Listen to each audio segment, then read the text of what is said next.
Hai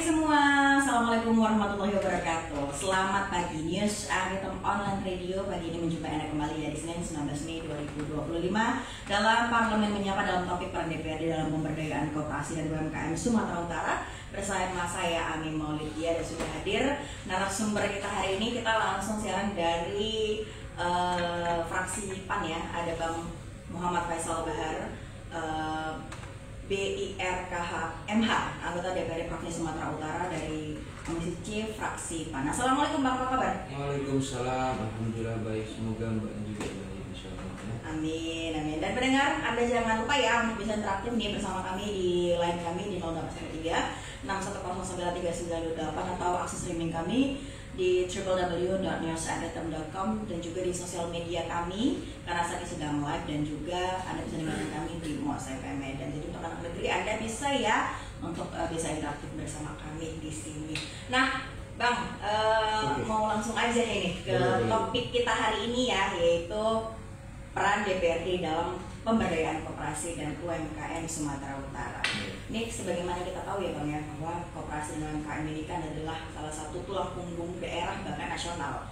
Maka penting bagi kita untuk memahami bagaimana sih kebijakan dan juga regulasi dan juga peran strategis dari DPRD sendiri untuk mendukung pertumbuhan dan keberlangsungan sektor ini. Bagaimana sih Bang sebenarnya peran DPRD Sumatera Utara khususnya dalam menciptakan regulasi yang mendukung pengembangan koperasi dan UMKM di Sumatera Utara?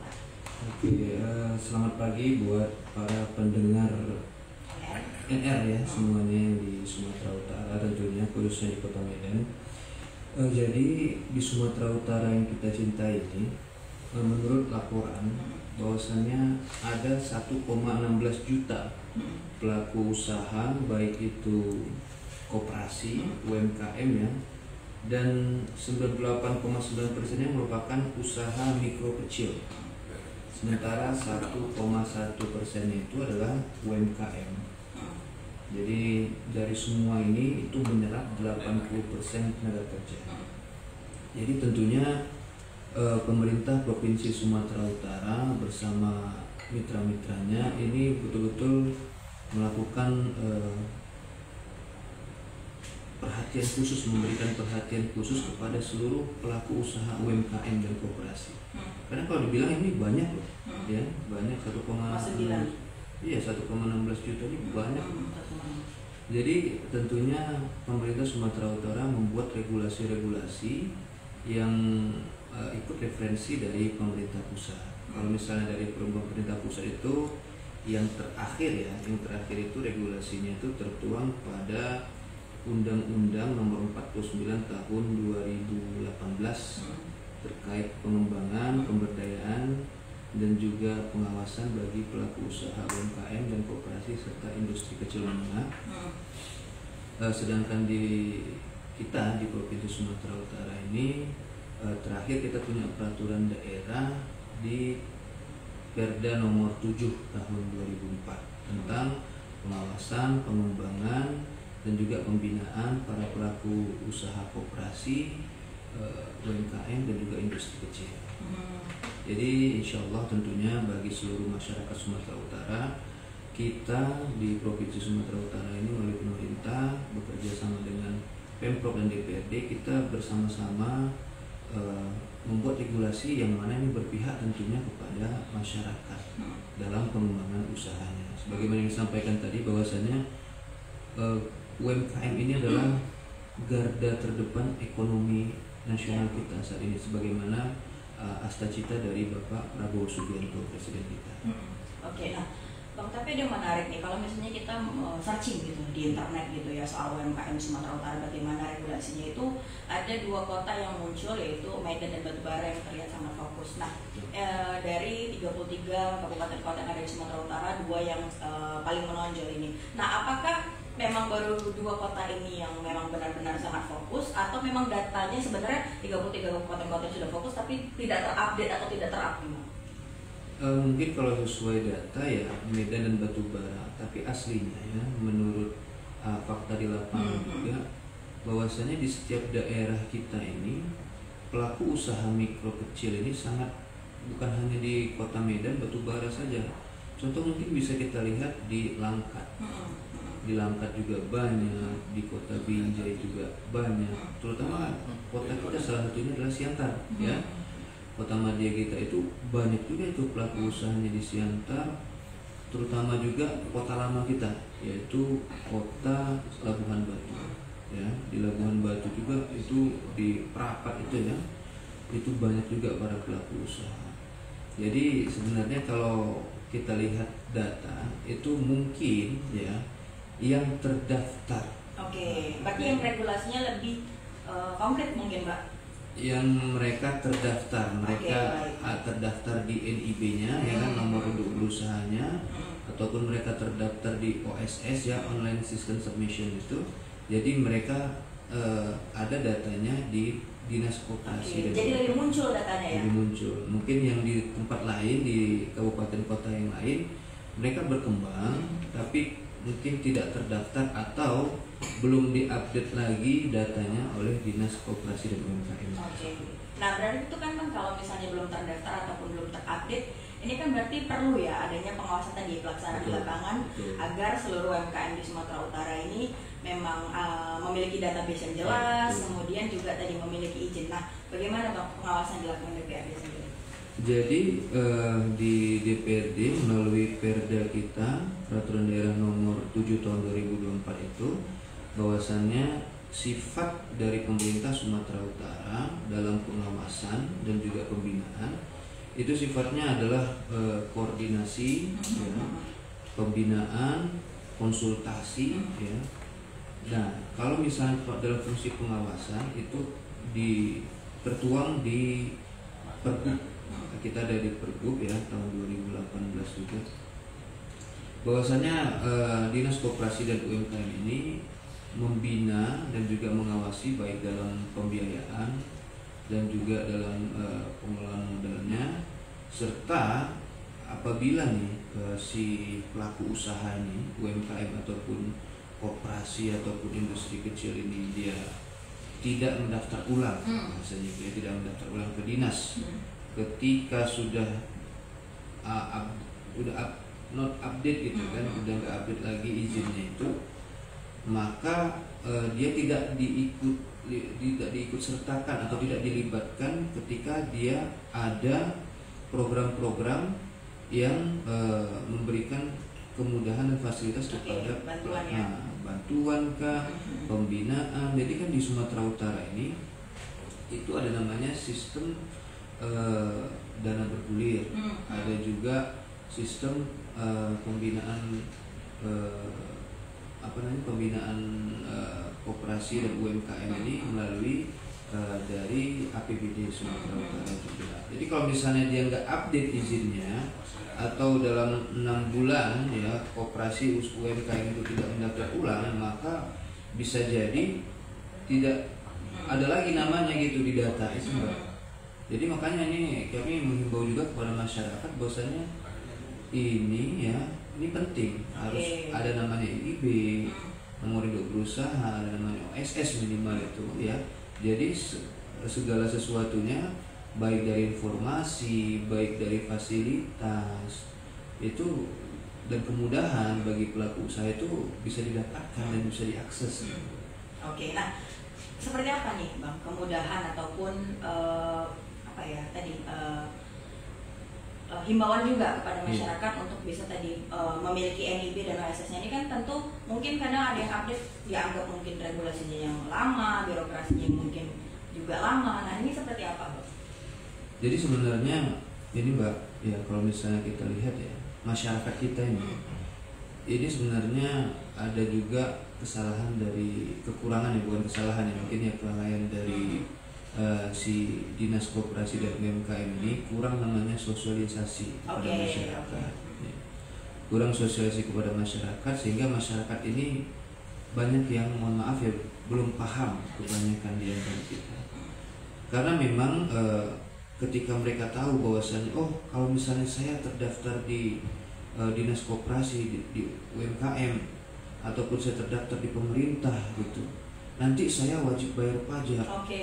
Nanti ketakutannya malah lain ya. Ketakutannya malah lain gitu. Malah berbeda ya. Kalau saya nanti ini takut bayar pajak. Ada pungutan apa gitu. Pungutan apa, sedangkan ngurus NIB nanti berbayar. Nanti tiba-tiba, padahal kan keuntungan kami dalam 1 tahun itu nggak nyampe ratusan juta. Nanti kami disuruh bayar pajak lagi. Kami hanya kedai kelontong gitu kan, ataupun hanya jualan sarapan pagi, lontong kan, nasi uduk kah gitu. Nanti kami bayar pajaknya besar gini. Ini padahal, ini makanya saya bilang tadi, kurangnya sosialisasi pemerintah ya, khususnya dinas sosial dan dinas koperasi dan UMKM tadi kepada masyarakat. Jadi kan bahwasannya untuk yang pajak nih, itu pemerintah tidak memberlakukan pajak kepada pelaku usaha mikro, kecil, menengah, koperasi, dan juga industri kecil ini kalau misalnya profitnya itu tidak mencapai 500 juta dalam setahun. Jadi kalau misalnya masih di bawah 500 juta ini tidak dikenakan pajak sama sekali. Jadi kalau misalnya tadi mbaknya yang bertanya benefitnya apa nih gitu kan, kalau misalnya kita udah banyak mbak, pelatihan bisa ikut, itu tadi seperti yang kami sampaikan, ada namanya sistem dana bergulir dari pemerintah Sumatera Utara, ada juga dari APBD itu dianggarkan namanya ada dana yang bisa diberikan, dana pembinaan kepada para pelaku usaha UMKM di Sumatera Utara ini. Apalagi sekarang ini di zamannya Bapak Bobi Afif Nasution sebagai Gubernur Sumatera Utara ini, waktu beliau jadi kepala daerah Kota Medan, wali Kota Medan, beliau fokus juga dalam pembinaan UMKM gitu kan. Makanya ketika beliau naik ke Gubernur Sumatera Utara, pasti insya Allah beliau fokus dalam pembinaan dan pemberdayaan para pelaku usaha. Apalagi ketika dilihat nih data statistik tahun 2024 tadi 1,16 juta pelaku usaha di Sumatera Utara. Itu hanya baru yang terdaftar ya. Kalau yang nggak terdaftar mungkin sampai bisa jadi 2 juta atau 3 juta pelaku usaha gitu Pak.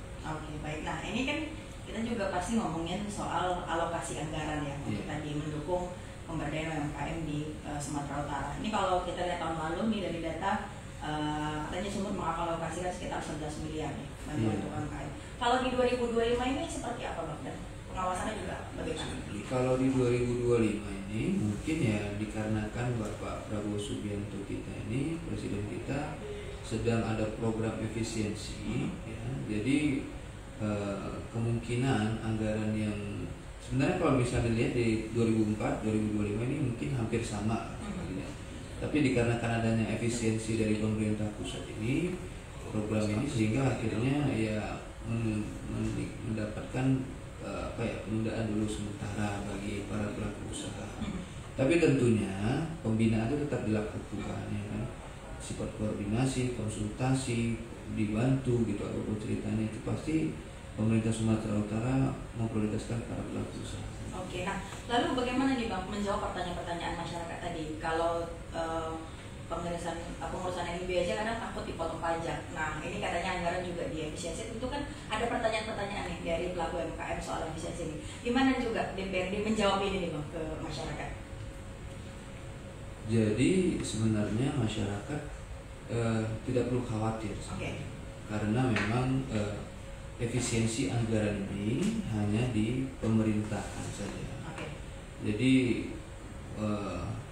khusus untuk pemerintahan yang kalau di Provinsi Sumatera Utara OPD-nya yang mungkin ya anggaran-anggarannya itu yang enggak prioritas gitu, makanya itu diefisiensikan gitu. Seperti kemarin tuh waktu Musrembang itu Pak Bobi bilang itu ada dinas sosial, ada busi racing segala macam itu segala.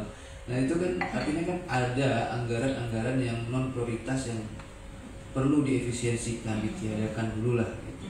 Nah jadi masyarakat nggak perlu khawatir kalau misalnya khusus untuk anggaran bantuan kepada pelaku usaha ini.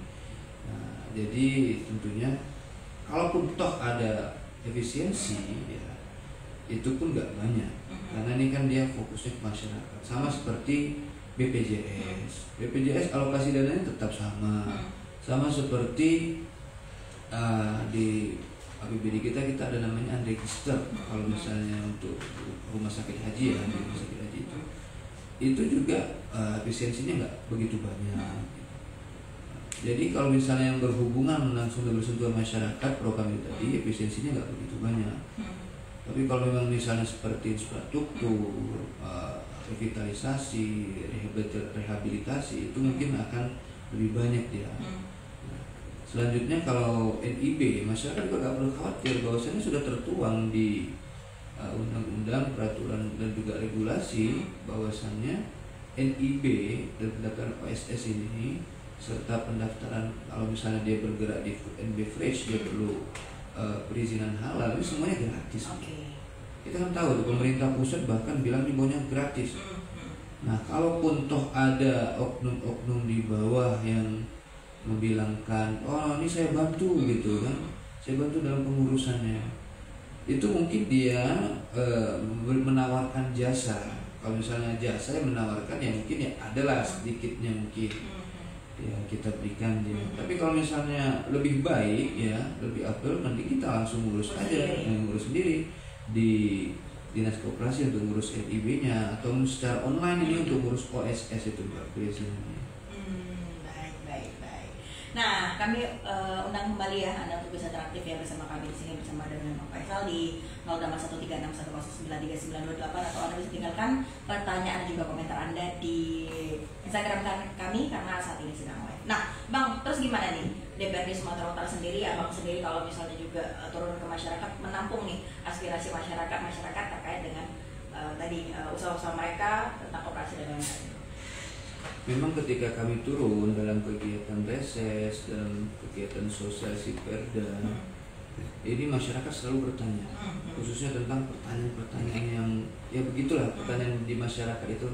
Ini masalah pajak nanti kami dikenakan kalau misalnya kami terdaftar di pemerintah, dan juga ada nih pertanyaan yang agak sensitif ini, yaitu terkait dengan bantuan UMKM kemarin itu kan waktu yang periode Bapak Jokowi saat COVID kita melanda kita itu ada bantuan UMKM itu. Nah itu kan sempat digelontorkan oleh pemerintah, ada bantuan UMKM, ada yang sebesar 2,5 juta, ada yang dapat 1,4 gitu kan, tergantung jenis usahanya. Nah itu pertanyaan-pertanyaan itu yang kami selalu hadapi kepada masyarakat.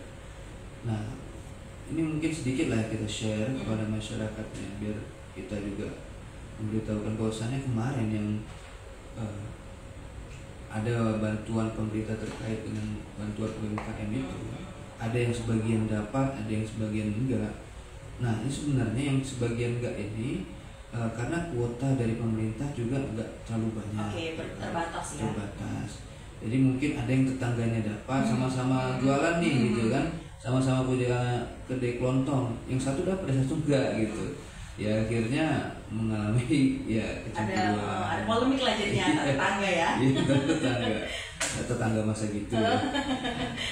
Nah, dan juga ada laporan juga bahwasannya mereka ketika dikontak itu mereka sudah ada pencairan dana bantuannya, tapi kok nggak masuk gitu.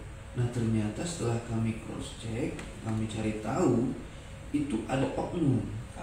Jadi ada oknum yang mengatasnamakan dari Kementerian Koperasi dan juga UMKM dan juga mengatasnamakan Dinas Koperasi dan UMKM, sehingga tapi sama masyarakat ini nggak dicek. Misalnya mana kartunya gitu kan, mana ID-nya gitu, dari kalau misalnya memang mengatasnamakan dinas gitu, nggak dicek sama masyarakat, sehingga oknum tadi ini ya ditukarlah datanya tadi, nomor rekeningnya contohnya gitu ya. Sehingga ketika pencairan masuknya ke rekening si oknum tadi. Laporan dari Dinas Koperasi dan UMKM sudah cair ke si ibu gitu. Tapi rupanya nggak dapat sama sekali. Itu yang terjadi di masyarakat. Tapi kita doakan semoga di zaman Pak Prabowo ini nggak terjadi seperti itu kalau misalnya ada pembagian bantuan UMKM. Tadi Bang, soal kurangnya sosialisasi sehingga masyarakat merasa bahwa pendaftaran usahanya bisa jadi ada pajak, kemudian tadi juga soal sosialisasi soal kalau bantuan itu ada kuotanya jadi tidak semua mungkin bisa tercover. Adakah Bang rekomendasi-rekomendasi dari DPRD sendiri yang ingin disampaikan ke pemerintah untuk perbaikan soal regulasi UMKM ini?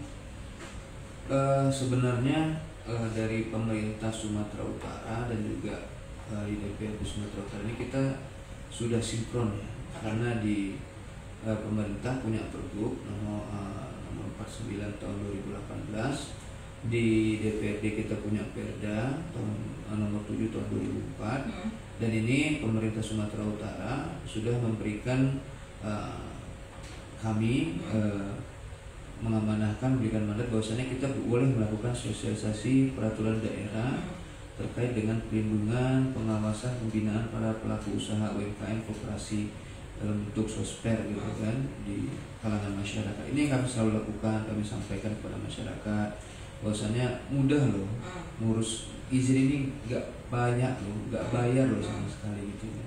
Dan juga yang dapatkan kemudahan Bapak Ibu. Jadi kami selalu menyampaikan seperti itu kepada masyarakat, agar masyarakat juga dia terbuka cakrawalanya bahwasanya oh ternyata kalau misalnya terdaftar di pemerintah ya itu kita mendapatkan banyak kemudahan. Dan contoh nih, ketika masyarakat dia mau daftar kur gitu kan, mau minjem kur gitu di bank gitu, mau untuk usahanya, ketika dia ada terdaftar, NIB-nya ada, OSS-nya ada, langsung biasanya itu dipermudah sama bank gitu kan, sama instansi-instansi yang menyediakan kur. Kalau misalnya dia nggak ada izinnya, pasti si instansi tersebut ya kayak bank ataupun instansi yang lain itu mempertanyakan, ini legal nggak ini usahanya? Ini nanti tiba-tiba hanya bohong, ini fiktif ini. Nanti ketika kami memberikan pinjaman, lari, ya kan? Perusahaannya nggak ada, dan ketika lari merugikan negara. Apalagi Pak Prabowo saat ini kan kemarin itu waktu Januari itu Mbak, itu kan memberikan penjelasan bahwasannya ada dari Presiden memberikan kemudahan, bahkan menghapuskan ya hutang-hutang UMKM seluruh Indonesia. Jadi yang difokuskan ini ya pelaku usaha untuk petani ya kan, pupuk dan juga yang logistik gitu kan. Dan di perkotaan itu kan kabupaten, kalau di perkotaan itu memberikan kemudahan dan menghapuskan hutang-hutangnya itu bagi yang di kedai kelontong yang terdaftar khususnya. Jadi kalau misalnya dia terdaftar dan dia minjem kur, nah itu ada penghapusan denda, dan juga ada sebagian hutangnya yang dimudahkan sama pemerintah Prabowo ini. Jadi itu salah satu kemudahannya itu. Kita kemarin tuh sempat tertunggak karena kita minjem kur di bank. Tertunggak lah kita waktu kemarin ada titah dari Presiden bahwasanya ini kita bantu dalam pelunasan hutangnya. Alhamdulillah kan. Jadi itu kemudahannya kalau misalnya kita terdaftar di pemerintah, legal deh. Ya, baik. Nah, lalu Bang, persoalan ataupun tadi untuk pengembangan pemberdayaan koperasi UMKM ini, apakah ini hanya kolaborasi antara DPRD, pemerintah dan dinas koperasi UMKM, atau juga melibatkan dinas-dinas lain nih? Contoh mungkin UMKM ini kan juga biasanya gesernya dengan dinas pariwisata barangkali. Nah, seperti apa nih Bang kolaborasinya? Dari kan kolaborasi banyak pihak, bagaimana juga supaya tidak tumpang tindih? Oke.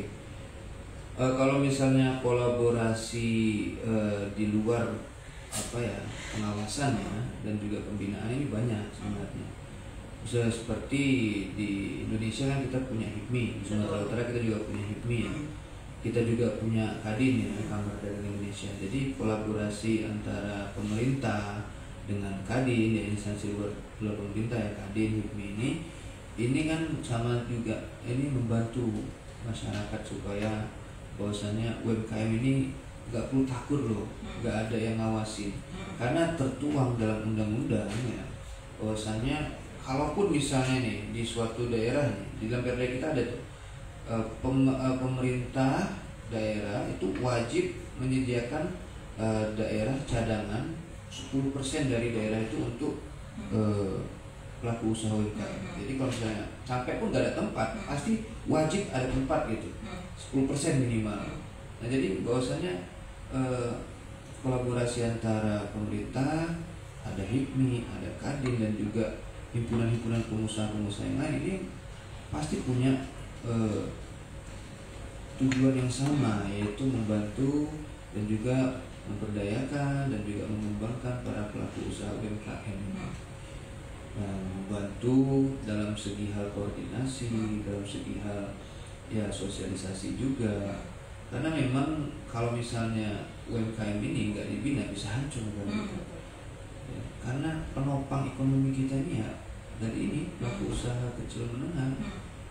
Apalagi Bapak Prabowo ini sudah berhasil satu program beliau yaitu swasembada pangan, berdiri di kaki sendiri terhadap pangan. Salah satunya yang sudah berhasil adalah beras, ya kan? Kita sudah stop ini loh impor beras loh. Ya sampai negara tetangga kita Thailand tuh nangis, biasanya kita impor dari Thailand, sekarang kita udah cukup nih beras ini. Nah, kedepannya lagi bahwasanya kita bisa dengan UMKM ini memperbanyak lapangan pekerjaan, ya kan? Dan juga, nah yang paling terupdate nih Bapak Prabowo sendiri ini sudah mengeluarkan impres tentang Koperasi Merah Putih, ya kan? Yang diketuai ketua satgasnya ini Bapak Zulkifli Hasan, yaitu Menko Pangan, yang juga ketua umum saya nih, ketua umum PAN ini, ya. Jadi ini Koperasi Merah Putih ini bisa membangun ekonomi masyarakat baik di pedesaan, kalau di kota Medan ini di kelurahan. Jadi betul-betul luar biasa nih Bapak Prabowo dalam hal koperasi UMKM. Anggarannya sudah siap, ya kan? Ada 420 triliun yang disediakan oleh pemerintah yang akan dibagikan nanti disalurkan kepada desa-desa sebagai bukan hibah ya, istilahnya pinjaman lah untuk mengembangkan baik mereka itu bergerak di bidang logistik atau di bidang pupuk, pangan, tani, ataupun dia di bidang mau dia buat klinik ataupun apa itu di desanya atau di kelurahannya, sehingga terbantulah masyarakat yang ada di situ.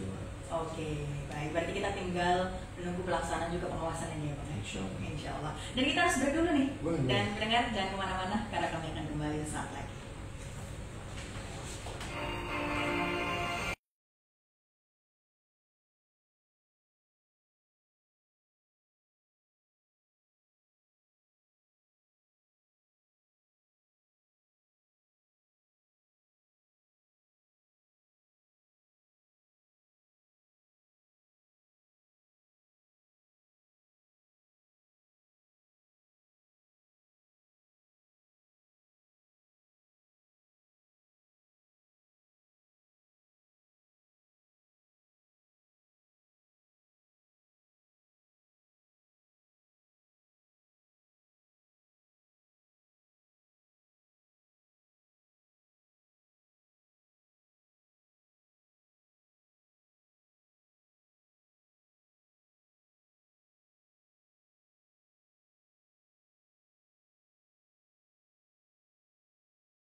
Masih di News Ritem Online Radio, para menyapa dalam topik peran DPRD dalam pemberdayaan koperasi UMKM Sumatera Utara bersama saya Amin Maulidi dan juga narasumber kita ada Bang Muhammad Faisal Bahar, BIRKH MH, anggota DPRD Provinsi Sumatera Utara dari fraksi PAN Komisi C, dan Anda kami undang interaktif di 081361093928.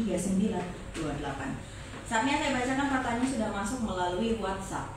Dari saya baca paling dari bawah dulu ya. Cocok kali topiknya ini dengan masalah kami Pak Dewan. Kami petani sayur beras tadi dan kami tergabung dalam koperasi yang dikelola swasta. Yang kata orang koperasinya kalau koperasi mereka ini diketahui dan di bawah pengawasan pemerintah daerah. Masalahnya Pak, sepertinya kami ditokoh-tokohi orang koperasi ini.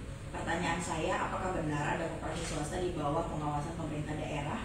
Dan kemana kami melaporkan jika ada kecurangan yang kami alami? Karena saya melaporkan ke polisi, tapi laporan ditolak karena kerugian di bawah 2 juta. Dari Bapak Terang Tarigan di Brastagi. Terima kasih Bapak Terang. Sebenarnya kalau misalnya ditanya apakah ada koperasi swasta di bawah pemerintah, ini memang semua koperasi nggak ada yang istilahnya nggak ada yang negeri, semuanya pasti ya tentunya semuanya itu ya swasta, tapi ya terdaftar legal dia di bawah akta notaris dan juga Kemenkumham, maksudnya ada koperasi yang terdaftar dan juga ada NIB-nya. Nah, kalau misalnya Bapak itu ditokoh-tokohi, itu memang kadang ya begitulah dia koperasi-koperasi nakal. Makanya pemerintah saat ini dengan adanya nanti terutama ini kan petani ini ya, mohon maaf ya, petani-petani kita yang di Brastagi ini ya, ini memang karena mereka paling salah satu sumber PAD kita dari petani-petani kita yang ada di Brastagi. Jadi memang dari dulu kebanyakan bisa dikatakan yang mohon maaf kata bahasanya tengkulak lah ya kan, menjadi namanya koperasi, jadi seakan-akan dia legal gitu. Nah inilah yang kadang-kadang masyarakat kita kurang paham. Memang ya, kalau ketika dilapor sama polisi, ya polisi juga ya kalau kerugiannya masih di bawah 100 juta macam itu kadang ya anggap remeh memang aparat kita. Jadi makanya ini solusinya Pak Tarigan bisa nanti coba lapor ke Dinas UMKM dan Koperasi yang ada di Karo ya, Kabupaten Karo. Karena memang pemerintah punya peran dalam pengawasan dan perlindungan. Salah satunya ini tadi. Nanti bilang aja bahwasannya saya kasih tahu kronologinya gimana, apa yang telah dirugikan, tengkulak mana segala macam gitu. Kasih tahu biar nanti si dinas koperasi dan UMKM ini memberikan pendampingan dalam penyelesaian terkait dengan kerugian yang dialami oleh Bapak Tarigan. Seperti yang kami sampaikan tadi di awal Pak, ini koperasi merah putih inilah salah satu solusi dari pemerintah pusat untuk menghilangkan tengkulak-tengkulak yang ada di Indonesia, khususnya di Sumatera Utara. Karena kan biasanya dari petani, mereka nggak tahu mau jual kemana, ya kan? Ya ada tengkulak, mengatas kan, oh ini kami koperasi, legal kami, jual dengan harga mahal. Kalau misalnya koperasi merah putih sudah terwujud di Indonesia, tentunya mereka akan membeli dengan ya harga-harga yang sesuai dengan masyarakat, tidak membebani gitu kan. Kalau misalnya itu lebih murah dia, dijualnya mahal kali, bisa 3 kali lipat gitu kan. Ya kalau misalnya ini ya harga standarnya berapa pasti gitu, karena kan dikelola oleh masyarakat dari lokasi itu sendiri yang berdomisili di desa itu sendiri. Jadi kalau saran saya sama Pak Tarigan tadi, coba laporkan ini kepada Dinas Koperasi dan UMKM, karena di situ ada kabitnya yang mengawasi tentang ada namanya terkait dengan ya penipuan seperti itu. Oke, baik. Selanjutnya, Assalamualaikum Pak Faisal, saya Bu Risma di Medan Tuntungan. Seringkali kebijakan yang dikeluarkan pemerintah pusat tidak terrealisasi dengan baik di daerah. Contoh kasus DPRD bilang menjamin UMKM di bawah 100 juta tidak perlu agunan. Nyatanya saya mau pinjam 50 juta untuk tambahan modal usaha, pihak bank tetap minta agunan. Mohon diperjelas Pak peraturan yang sudah disepakati tersebut agar dapat dijalankan. Oke. Jadi Ibu siapa ini? Risma di Ibu Risma di Tuntungan. Saya selalu Bu Risma ya. Jadi sebenarnya peraturan pemerintah ini yang tanpa anggunan memang ada di bank. Ada di Bank Mandiri, ada ya, Bank BUMN pasti ada gitu ya. Bank Mandiri, Bank BRI, Bank BNI, BTN ini sudah menyediakan namanya pinjaman tanpa anggunan, KUR tanpa anggunan ya. Tapi dia persyaratannya minimal dia sudah tadi yang tadi kami sampaikan, dia terdaftar di NIB, ada usahanya. Memang nggak perlu anggunan, dia kalau misalnya di bawah 50 juta bahkan, bukan hanya di bawah 100 juta, di bawah 50 juta boleh pinjam itu. Ada yang bisa pinjam 30 juta, 50 juta, boleh. Yang penting dia ada usahanya, ada usahanya, terdaftar, dia ada NIB-nya. Ya.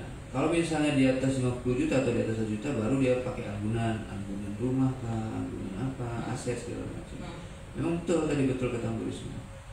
Jadi yang penting Bu itu adalah izin tadi, karena biar pemerintah tahu nge-tracknya pun bisa gitu kan. Ibu ini benarkah warga negara Indonesia yang memang mau meminjam KUR, kredit usaha rakyat, di bank milik pemerintah? Nah, kalau memang betul dan ada usahanya, ada NIB-nya, syarat-syaratnya lengkap, dipermudah Bu. Ini saya baru membantu warga kami yang di daerah Medan area juga minjem ke Bank BRI, minjem di Bank BRI. Alhamdulillah dipenuhi ya, dicairkan lah ya. Dia sesuai dengan domisilinya. Jadi nanti misalnya dia di Bank Medan area, nanti di Bank BRI Medan area dicairkan dananya. Memang dia prosesnya butuh waktu seminggu lebih lah ya, 7 hari sampai 10 hari kerja dalam pencairan. Tanpa anggunan, memang betul tanpa anggunan. Yang penting dia ada usahanya, terdaftar di pemerintah. Baik, berarti itulah tadi pentingnya pendaftaran usaha ya. Itulah dia kemudahannya tadi supaya bisa mendapatkan pinjaman permodalan tadi tanpa anggunan. Saatnya saya baca lagi pertanyaan dari Jody Huta Barat. Saya punya bisnis online jualan stiker dan skin handphone. Kurang lebih berjalan 2 tahun ini. Menurut saya banyak program UMKM yang terasa lebih cocok untuk usaha pelaku lama. Padahal anak muda sekarang punya ide dan kreativitas besar. Gimana DPRD memastikan bahwa kebijakan pemberdayaan UMKM ini juga menjangkau pelaku usaha muda yang berbasis online dan juga digital? Gimana nih? Oke, Bang Jody, thank you ya. Horas, selamat pagi ya. Jadi sesuai dengan yang tertuang dalam Perda kita dan juga di regulasi pemerintah saat ini, bahwasannya yang mendapatkan bantuan pembinaan ini adalah yang terdaftar NIB. Nah, salah satu syaratnya untuk mendaftarkan NIB itu adalah dia punya tempat usaha, punya NPWP, punya tempat usaha. Salah satunya itu. Nah, kalau misalnya kita kebanyakan nih ya kan, anak-anak muda kita nih, nah kita juga masih milenial ya. Jadi kadang kita kan karena kita berpikir kita jualan online, jadi it's okay lah kita nggak punya tempat usaha gitu, kita nggak perlu kios segala macam. Padahal kita perlu minimal rumah kita aja gitu, rumah kita itu kita jadikan tempat usaha, it's okay, ya kan? Jadinya home industry, jadi home industry dia masuk dalam kategori UMKM. Jadi ketika abang daftar nanti di sana, bang Jody, bang daftar untuk NIB dan OSS, ini abang cukup melampirkan lokasi rumah abang, domisili rumah abang, dan kasih tahu apa namanya usaha abang itu apa, skin handphone, yang mana ini sangat ya kalau di zaman kita sekarang ini ya, ini kebutuhan primer juga salah satunya ya. Padahal mohon maaf ya, anak SD sampai anak SMA perkuliahan semuanya minimal ya sebulan sekali ganti skin HP lah gitu ya. Apalagi biar gaul gitu. Dan juga stiker. Apalagi ini udah anak-anak Gen Z sekarang udah pokoknya di mana-mana harus ada stiker. Di handphone stiker, laptop stiker, motor stiker, tasnya stiker. Ini kebutuhan. Jadi abang perlu ada NIB. Nah, peserta NIB adalah rumah, ada tempat usahanya, home industry, dan juga NPWP. Kadang nah ini jadi karena ini salah satu pertanyaan yang muncul ketika saya ada dialog interaktif sama masyarakat itu sedang sosialisasi Perda. Saya nggak punya NPWP, nah ini kan jadi problem ya. Jadi nggak perlu takut kalau misalnya mau daftar NPWP. Ini kan kewajiban kita sebagai warga negara yang baik, kita perlu NPWP, nomor pokok wajib pajak. Kalau udah ada itu tidak bisa NTB, sudah aman pasti. Mungkin pembinaan dari pemerintah saat itu, dan juga kita mungkin bisa nanti mengadakan pelatihan, seminar terhadap para pengusaha-pengusaha muda yang usahanya itu bukan yang umum gitu, common, yang common gitu. Nah, jadi ya dia mungkin ya kayak tadi abang ya, skin HP, skin laptop, stiker, dan juga ada lain itu yang lain segala macam. Itu mungkin kita akan buat nanti seminar usaha ya, usahawan. Kita nanti kerjasama dengan HIPMI atau HADI nanti untuk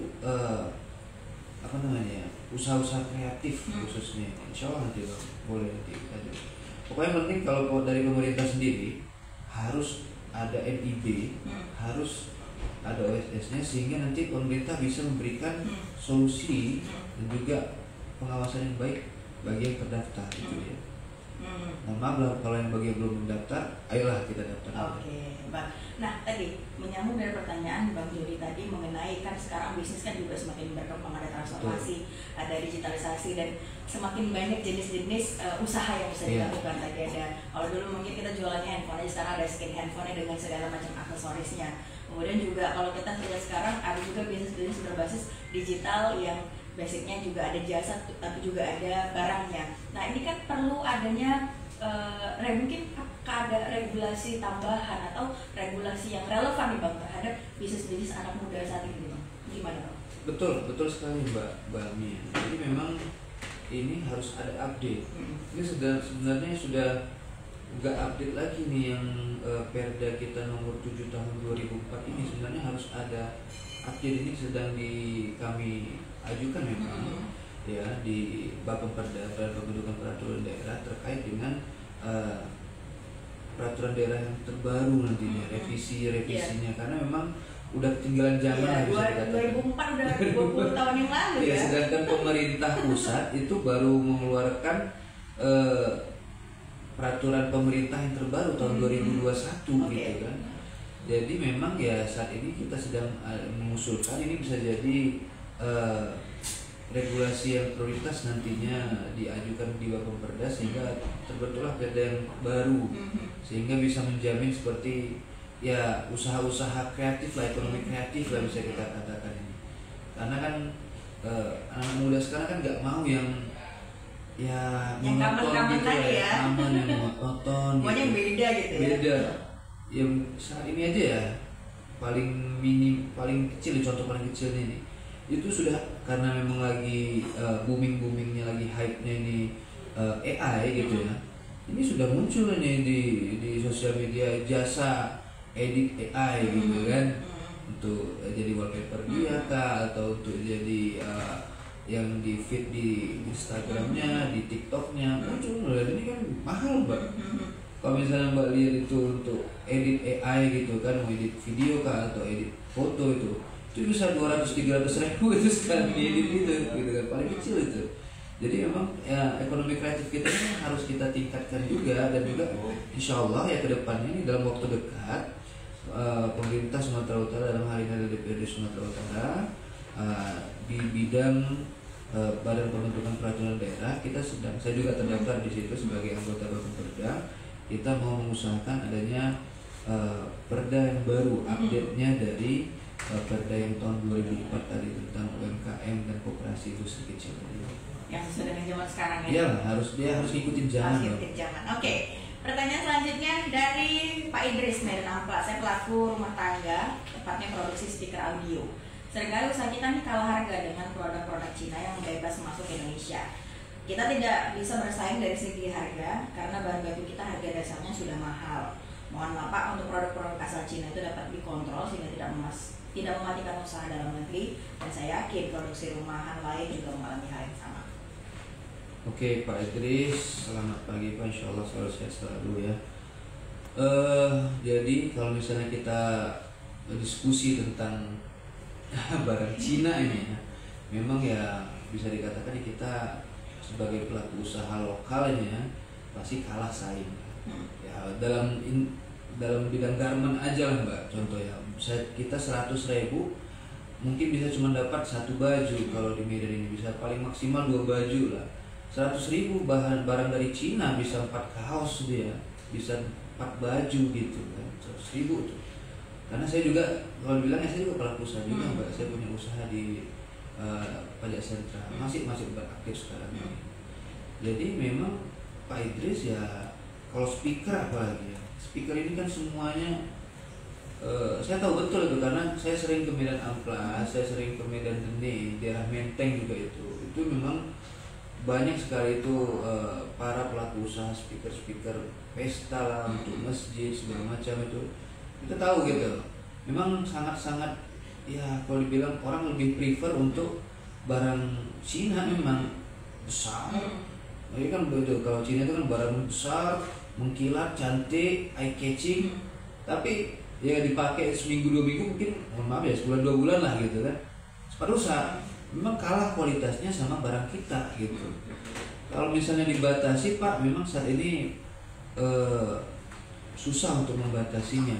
Tinggal kita, karena memang untuk kalau membatasi ini pemerintah pusat sendiri masih bekerja sama dengan yang lain, yang kayak inilah, kayak Donald Trump gitu kan, US gitu. Mereka menerapkan tarif seperti ini. Perang dagang ya. Perang dagang. Sama kalau Indonesia menerapkan tarif, bisa jadi ya kita di sini nanti mahal harga semuanya. Rata-rata yang kita pakai saat ini semuanya memang barang Cina ya. Semuanya barang Cina, made in China semuanya. Jadi memang agak susah untuk membuatkan regulasi agar barang-barang Cina itu jangan masuk ke Indonesia, agak susah.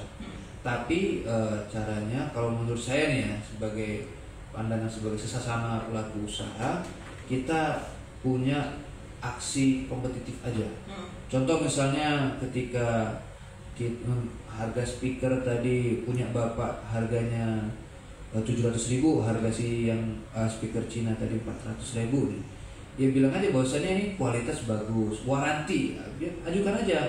Kita punya garansi lifetime contohnya. Kita ajukan lifetime garansi, rusak bawa ke sini lagi. Oh, orang lebih memilih itu tadi, ya kan? Lebih memilih speaker Bapak daripada memilih si Cina. Karena garansinya Cina mau garansi kemana? Balik ke Shenzhen sana gitu kan, ke Guangzhou sana, kirimnya aja udah berapa gitu kan? Nggak mungkin. Nah, itu aja Bapak ajukan gitu.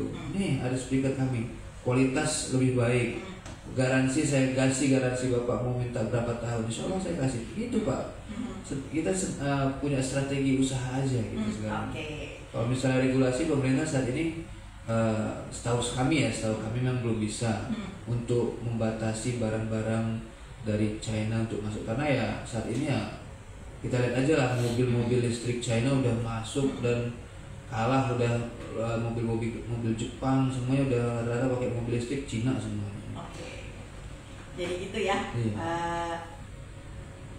Selanjutnya ini pertanyaan dari Ibnu Rafid. Saya mau bertanya, apakah rental PlayStation termasuk dalam kategori UMKM? Barangkali usaha saya ini terdengar seperti usaha dengan core bisnis hiburan, tapi sebenarnya saya punya tujuan untuk membentuk tim e-sport yang kuat untuk Sumatera Utara. Apakah usaha dan jasa ini juga bisa mendapatkan perhatian dari pemerintah?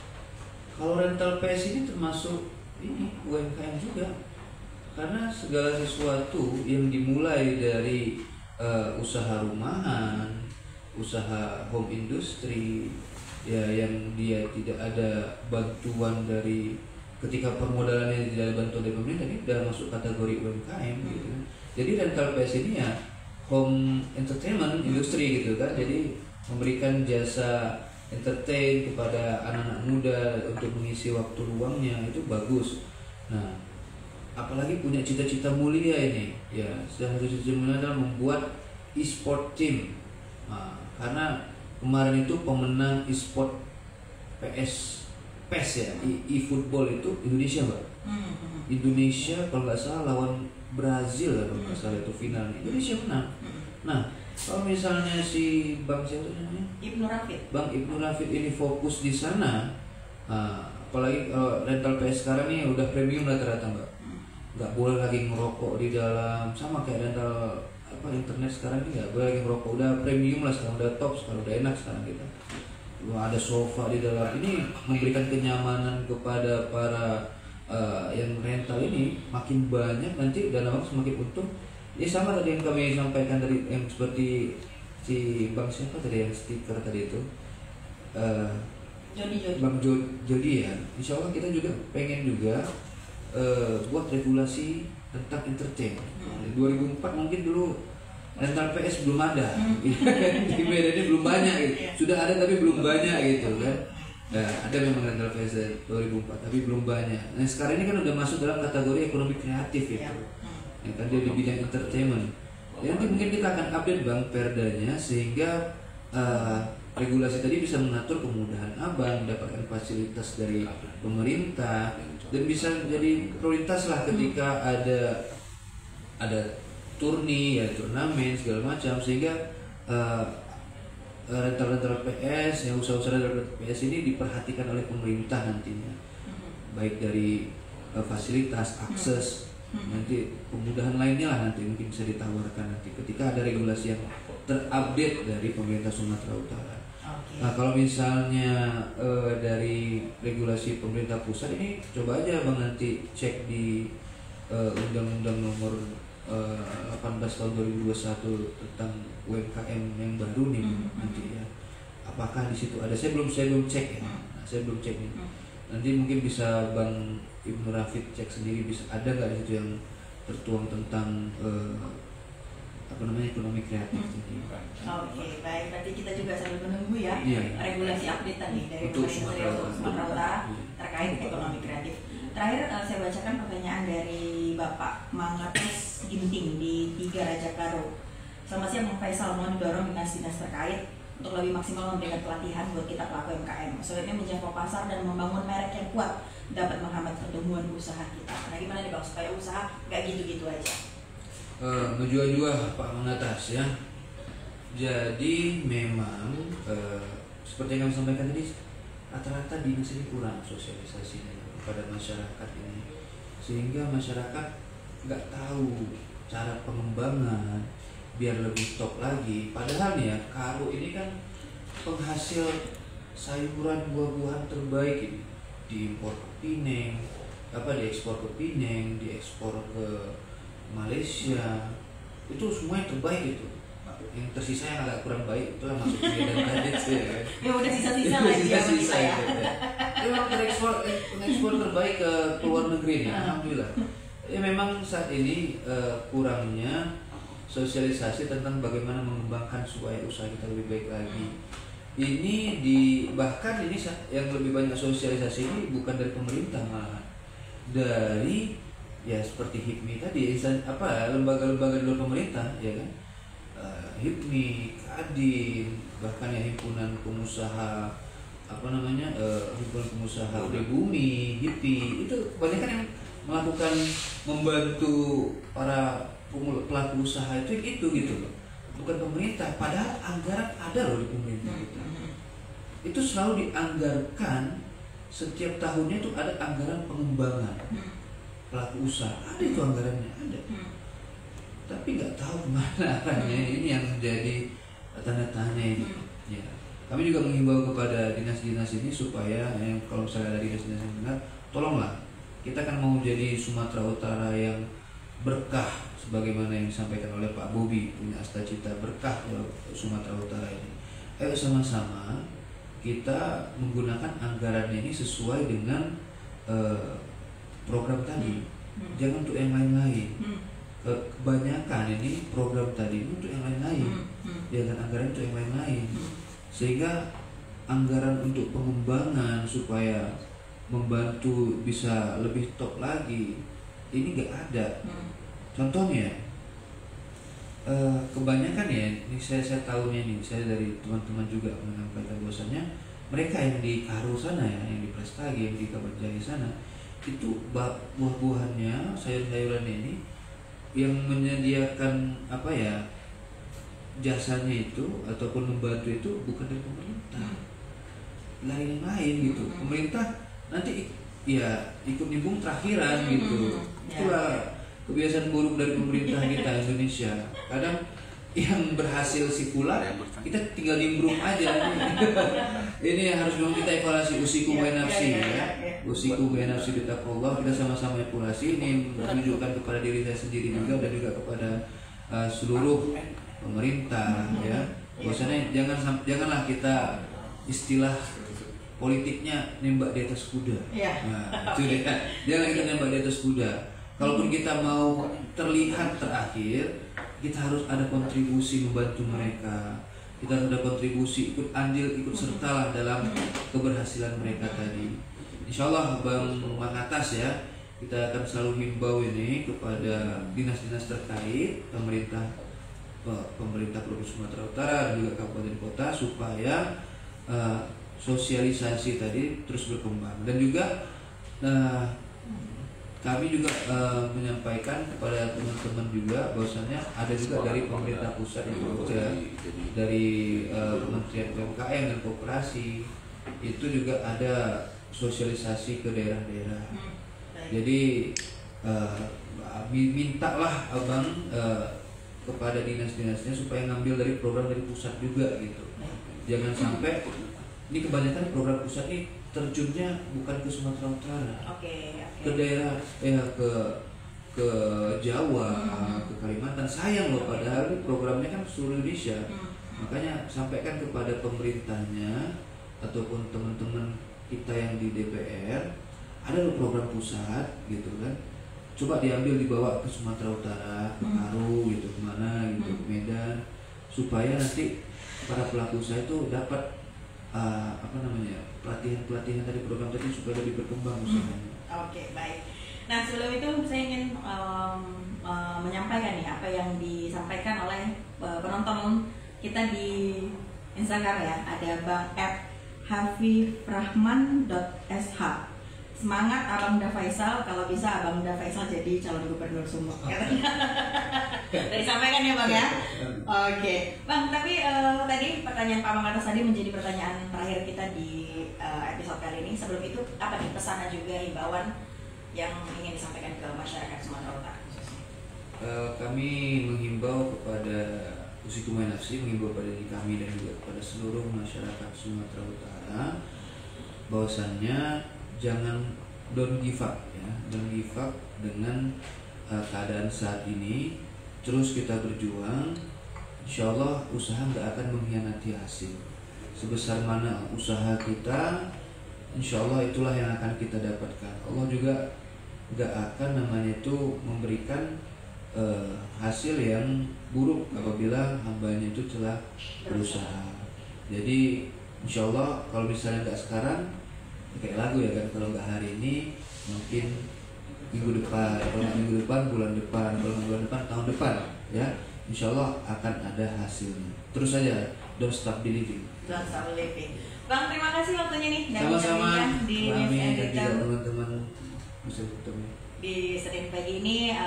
Sehat selalu, semoga bisa terus berkegiatan dan tadi untuk bisa terus menyampaikan aspirasi masyarakat Sumatera Utara. Terima kasih juga kepada pendengar Anda yang tadi sudah berinteraktif ya bersama kami. Terima kasih Mas DPRD Provinsi Sumatera Utara, ada produser acara Roma Segar, asisten produser ada Nova Eliza, tim teknis ada Agus Setiawan dan Eri Sutanto. Terima kasih semuanya sudah mengikuti Parlemen Menyapa. Sampai jumpa di episode mendatang. Saya Ami Maulidia. Bye bye. Assalamualaikum warahmatullahi wabarakatuh.